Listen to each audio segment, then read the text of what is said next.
fiery horse with the speed of light, a cloud of dust, and a hearty hi-yo silver, the Lone Ranger.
With his faithful Indian companion, Tonto, the masked rider of the plains led the fight for law and order in the early western United States.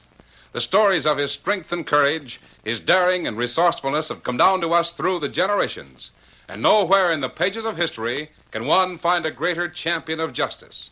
Return with us now to those thrilling days of yesteryear. From out of the past come the thundering hoofbeats of the great horse Silver. The Lone Ranger rides again. Come on, Silver! Hurry, big fellow! I'm Silver! Away!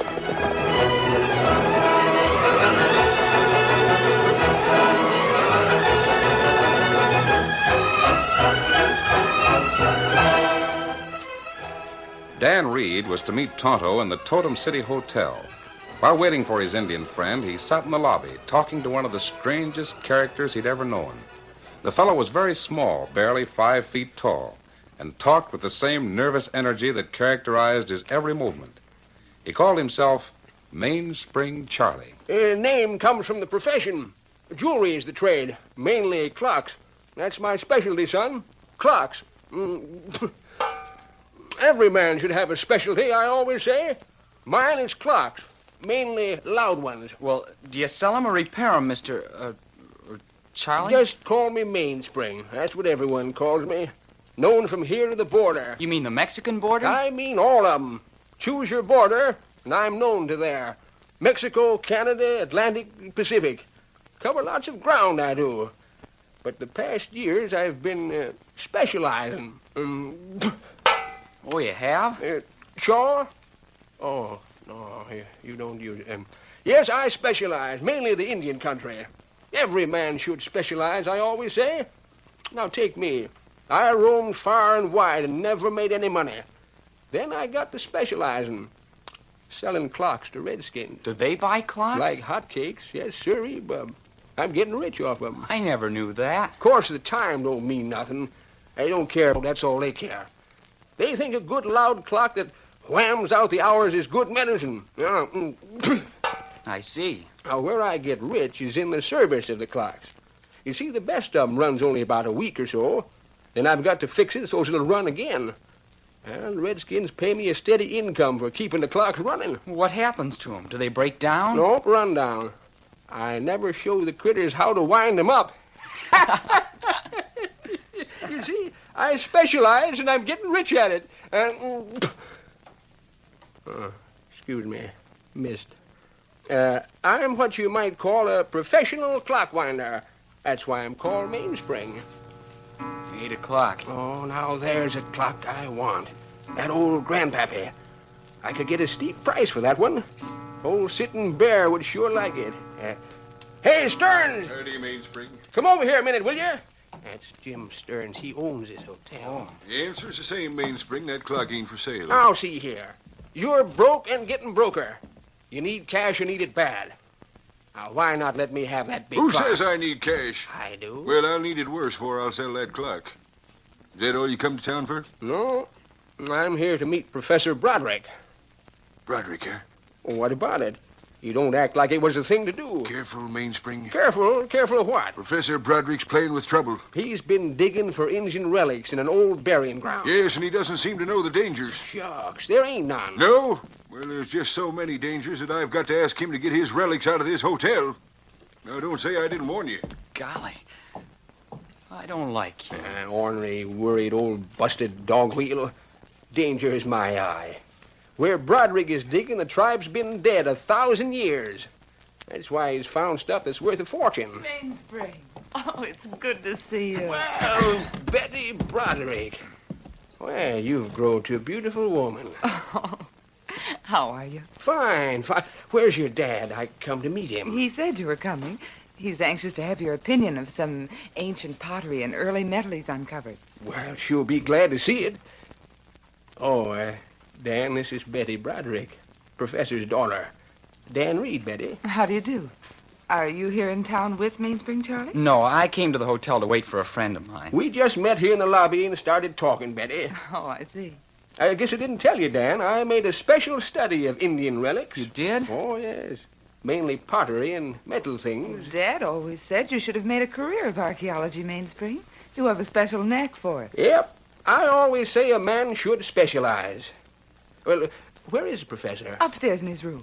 He's arranging the things he found. He told me to meet you and say he'd be right down. Fine. He's really found something, eh? Oh, I think so, and so does he. We looked up the references, and it seems that a couple of the things he's found are worth a fortune. Doggone, I'm glad to hear it. Mighty glad. Did you hear that? What'd he say? Fire. Get out of here! Get out! The hotel's on fire! I see smoke coming down the stairs. Who's up above? Get out of here! Clear out! Save yourselves! Place is on fire! Dad's upstairs. Come on, out with you! No, let me go up there. Get out of here. Clear out. Fire. Inferno. Death trap. Let me go. My father's upstairs. Where's Dan Reed? Where young fellow who Up was there. here? He went up the stairs. He's a fool. Save my father. Let me go to We him. can't save the place. It's going like tinder. Who's up above? Save yourselves. Get out while you can. Stairs are in flames. Engine Dan went up them stairs. They're ablaze already. Me go get him. Will you let me go, Stearns? Someone get upstairs. Someone save my father. If you won't leave, I'll carry you out. No, let me go. Dad!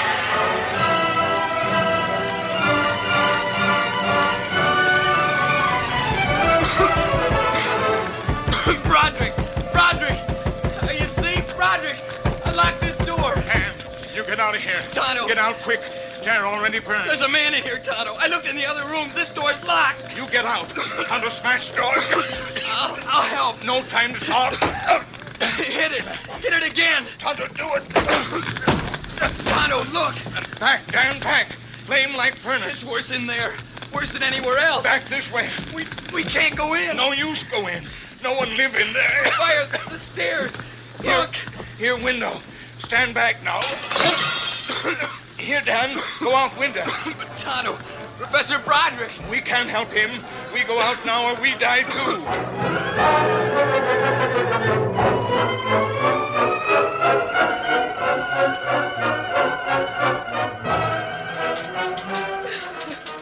Yeah, they're cooling the embers now. Mainspring. Oh, he was the best dad. And the best friend, Miss Betty. I could bust out crying myself. How soon can they look? Look through the embers. Well, they'll have them cool off in a little while, Betty. Oh, you. Stearns, if you hadn't held me back, I Betty, would have... please don't speak that way. Remember, I was on the second floor when the fire started. Nothing could be done. You came down and left Dad there. There were fires everywhere. I tried the door and it was locked. I called it.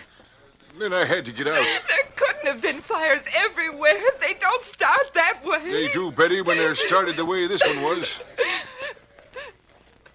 What do you mean? I told you, Mainspring, that it was dangerous to tamper with the burial grounds of those Indians. Hogwash. That's my opinion. Hogwash. That fire was caused by Indians. I know. But I saw an Indian come in just as the fire started. Well, the Indians will pay for this. Now, hold on, Stearns.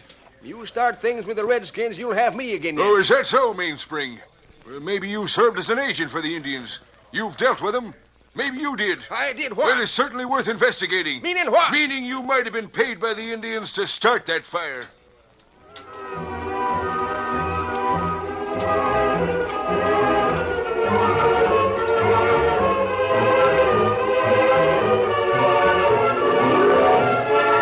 Later that night, when Dan and Tonto joined the Lone Ranger in a small camp near town, Tonto had an interesting observation in connection with the fire. When me break door down, plenty flame in room. The room that was locked? That right. As soon as Tonto broke in the door, the flames leaped out at us. Fire in plenty other place on second floor. Fire inside closed room. And the fire must have been started in several places at once. And that right. And there other strange thing. Well, what's that, Tonto? No key and lock a door. Are you sure of that? Huh? Me sure. Door fall to one side. No key on either side of lock. It's unlikely that Professor Broderick would lock the door and remove the key. And that right. The fires don't start in several places at once, by accident. Mr. Stearns might have known what he was talking about. What's that, Dan? Who's Mr. Stearns? Oh, he owned the hotel. Oh? I was sitting in the lobby waiting for Tonto. He had to show me where our camp was, you know. I know, Dan. Go on. Well, while I was there, I got talking to a man called Mainspring Charlie. Mainspring? Do you know him? Yes. He's a very good friend of the Indians. Yes. He told me how he sells them clocks, then charges them to keep the clocks wound up. The Indians all like Mainspring. They do? What about him? Well, Mr. Stearns came over and told him he'd better be careful if he had anything to do with Professor Broderick, because the Indians would resent the fact that the professor had dug relics out of the old burial grounds. Oh, that's not true, Dan. But Tonto... Indian round here now not care what happened to early Indian burial ground. Them different tribe. Hold on, Tonto. If Stern thinks that, he's likely to spread the story. That right. And if he does, there'll be trouble.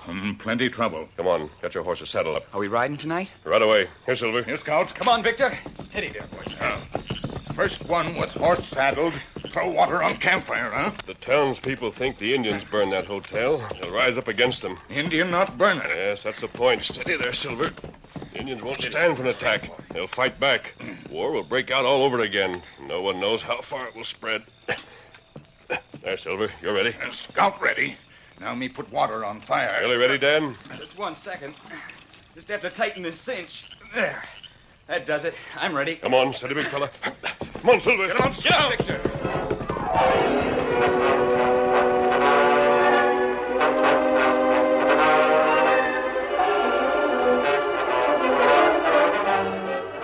Though it was long after midnight, the town was wide awake. Heavily armed men gathered in small groups in the streets. Everyone was angry about the fire and the death of the professor. Stearns helped to inflame the citizens. It ain't just my hotel. It's the priceless collection of ancient relics that the professor had. And most important of all, it's the life of the professor. Now someone is going to pay. Yeah, you're right. The Indians must pay. They must be made to pay 10 times over. There's just one law they understand. Gun law. Those Indians to the north have got to pay for the cost of a new hotel. And they've got to pay for the relics they destroyed. And they must be made to pay for the life they took. Boys, I'm going to talk to the man in the jail. I'll offer Mainspring Charlie the chance to go free if he'll admit the Indians sent him to start the fire. He shouldn't go free, Stearns. He ought to be punished. If he don't confess, he'll hang. You get all the rest of the men together. Get horses and guns. Get ready to start out in 1 hour's time. All right. Come on, Sledge. You go and see what Mainspring has to say. You stand guard while I talk to him. You sure got all the boys riled up, Stern. Well, it's the only way to make them go after those savage redskins. Come on, the jail. You really think Mainspring Charlie started the fire? He's too thick with the redskins to suit me. He's thick with them, all right. And he sure tried hard to keep me from making a move against him. Tried to shield him, that's what he did. That makes him look guilty. Well, he can admit he started the fire and go free, or he can stick to the story that the Indians and he didn't have anything to do with it, and hang. The curtain falls on the first act of our Lone Ranger story. Before the next exciting scenes, please permit us to pause for just a few moments.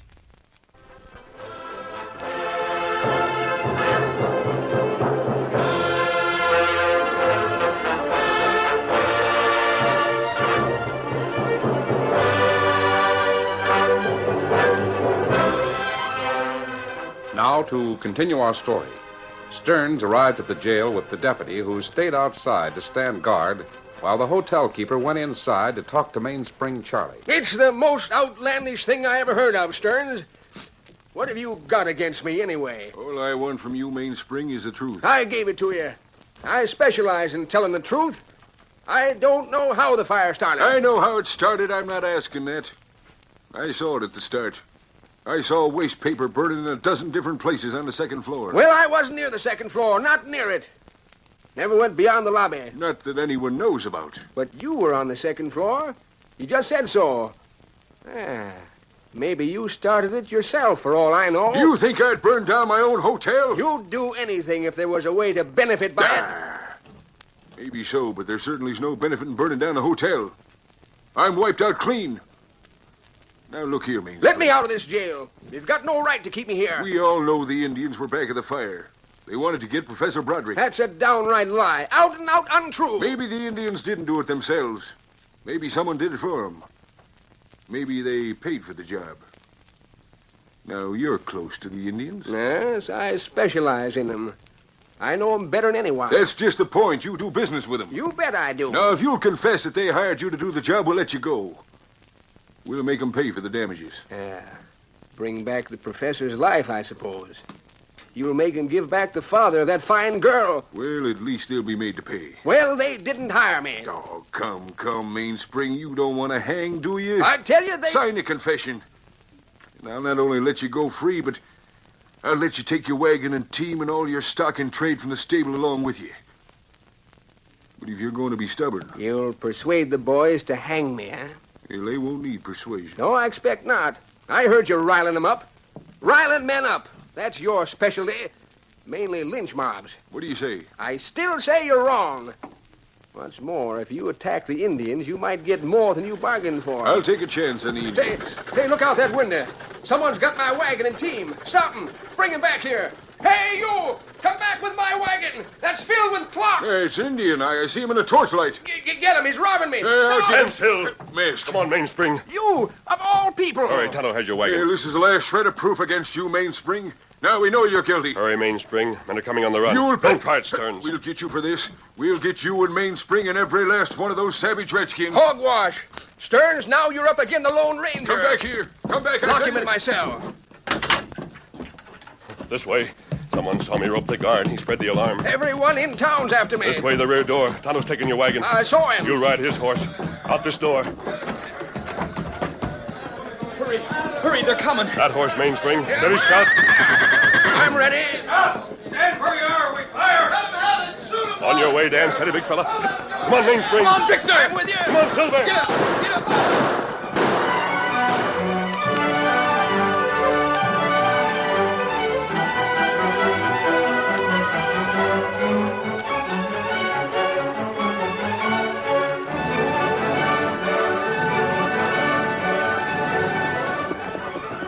The Lone Ranger led Dan and Mainspring in a roundabout route to camp to throw pursuers off the trail.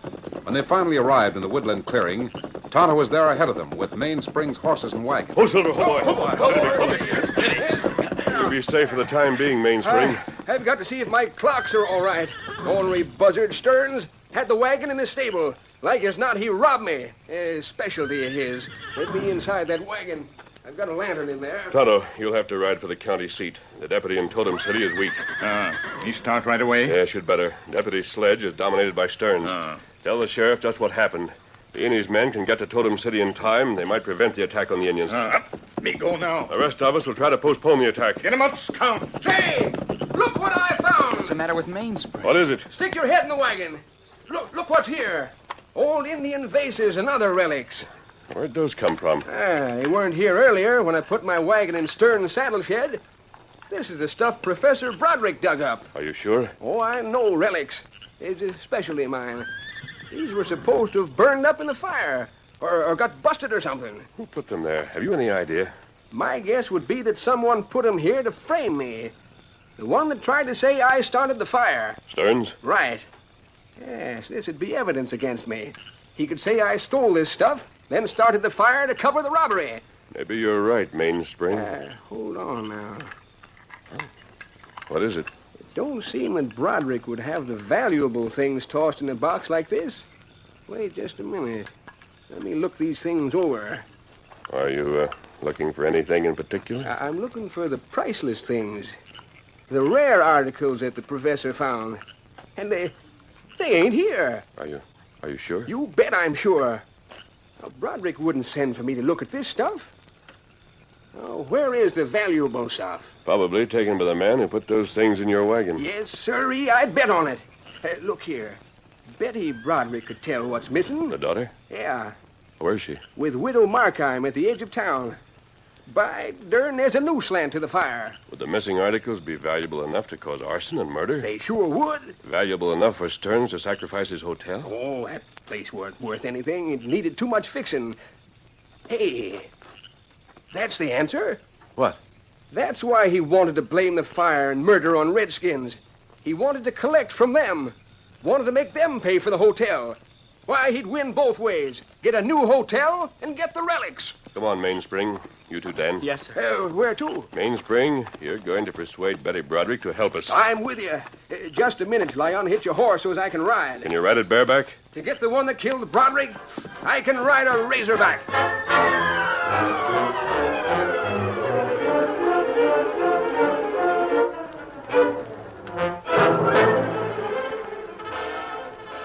The sheriff arrived in town as Stearns was just about ready to lead the men in an attack on the Indians to the north. For the time being, at least, the hardy lawman and his posse changed the minds of the townsmen and sent them to their homes. Stearns, disgruntled at the failure of his plan, went to the stable where he planned to spend the night. As he entered the door, he saw a lantern burning. Hey, you. Oh, Mr. Stearns. Betty Broderick. What are you doing here? Well, Mr. Stearns, I couldn't sleep for thinking about Mainspring Charlie. How's that? Well, he and Father were very well acquainted, you know. Well, what about it? Well, after his escape from prison, I got to thinking about him. Yes? And about the charge that he started the fire. Mm-hmm. If Mainspring did that, he'd be guilty of murdering my father, wouldn't he? Well, of course. Well, Mr. Stearns, he wouldn't go that far. Not for the Indians. The only thing that would make him or anyone else murder Father would be the valuable relics. And that might be the reason. Maybe that's why Mainspring killed your father and started the fire. But you see, if he did, he'd have to hide the box of relics. It was a large box, 3 times the size of a shoebox. He couldn't carry it with him, and he couldn't leave it at the hotel. He had to hide it somewhere. Probably in the wagon. No, I don't think he'd put it there. It'd be too dangerous for him if it were found there. I think he might have hidden it here in this shed. It's the only other place. Is that why you're here at this hour of the night? Well, I couldn't come at any other time and find the box. Why not? Because of the clock. Clock? What clock? Mainspring once gave my father a clock that could be set to make a noise for 1 minute at any hour of the day or night. It was to waken him from sleep. Well? I'm sure Father had it set for 1 o'clock in the morning. He often went to bed early and then got up so he could work at night. He did his best thinking and writing at night. I still don't see what I'm not sure, but Father might have had that clock in the box with his valuable relics. If he did, and if Mainspring hid the box in here, I can locate it when the clock strikes. It's nearly 1 o'clock now. Yes, I know it is. Well, you needn't wait around. I'll be here. I'll keep a sharp ear out. I can wait a few minutes longer. In fact, it's just about 1 o'clock now. Well, I'm sorry, but you'll have to go. I can't be bothered with you around here. I've had a trying day. But Mr. There it is. That's it. I was right. It's over there. No, over there. Oh, where is that sound coming from? You'll know soon enough. Oh, let me go. What do you mean? I'm going to tie you, and the more you struggle, the tighter I'll rope you. Have you gone mad?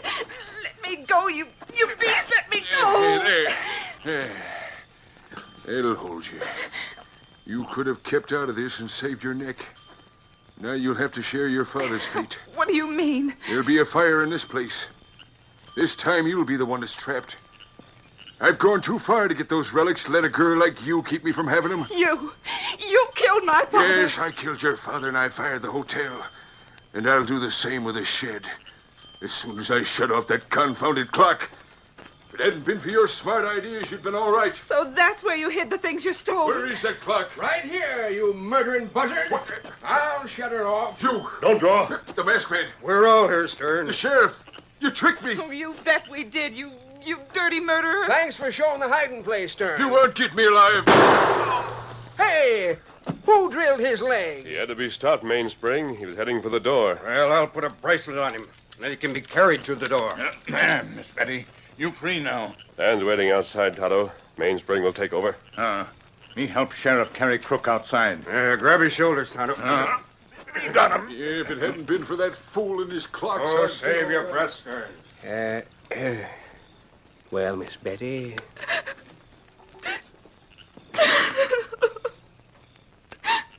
Oh, Mainspring. Charlie. Look, Miss Betty, maybe you and I can take on where your pa left off. Uh-huh. Maybe. Doggone it. I wish that masked man hadn't shot the buzzard in the leg. Well, but if he hadn't, he might have escaped. Well, I wanted to drill the buzzard. Shooting polecats is a specialty of mine. Every man should have a specialty, I always say. I'll Silver!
The story you have just heard is a copyrighted feature of the Lone Ranger Incorporated.